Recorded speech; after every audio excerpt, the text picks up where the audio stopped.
પાટણના સાંતલપુરમાં મેઘરાજાનો કહેર જોવા મળી રહ્યો છે। જનજીવન પ્રભાવિત થયું। ભારે વરસાદથી અનેક ગ્રામ્ય વિસ્તારમાં જળબંબાકારની સ્થિતિ છે। તો પરસુદ ગામ બેટમાં ફેરવાઈ ગયું છે અને લોકો મુશ્કેલીમાં મુકાયા છે। વરસાદી પાણી ઘરોમાં ઘૂસતા ઘરવખરીને ભારે નુકસાન થયું છે। રસ્તાઓ પાણીમાં ગરકાવ થતા વાહન વ્યવહાર પણ ખોરવાયો છે।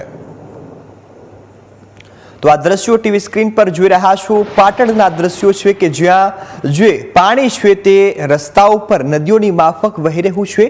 ગામમાં જળબંબાકારની સ્થિતિ છે। સાંતલપુરમાં મેઘરાજાએ કહેર વર્તાવ્યો છે।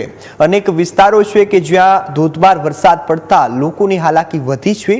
અનેક ઘરોમાં પાણી ઘૂસી ગયું છે। તો પરસુંદ ગામ બેટમાં ફેરવાઈ જતા સમગ્ર ગામના લોકો છે તે મુશ્કેલીમાં મુકાયા છે।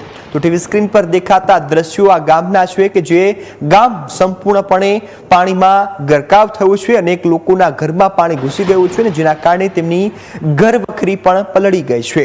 હાલમાં તો અનેક ગ્રામ્ય વિસ્તારો પાટણના જળબંબાકારની સ્થિતિ વચ્ચે જીવી રહ્યા છે। તો હાલ મેઘરાજા ક્યાંક પોપાયમાન થયા હોય તે પ્રકારની સ્થિતિ પાટણમાં જોવા મળી રહી છે।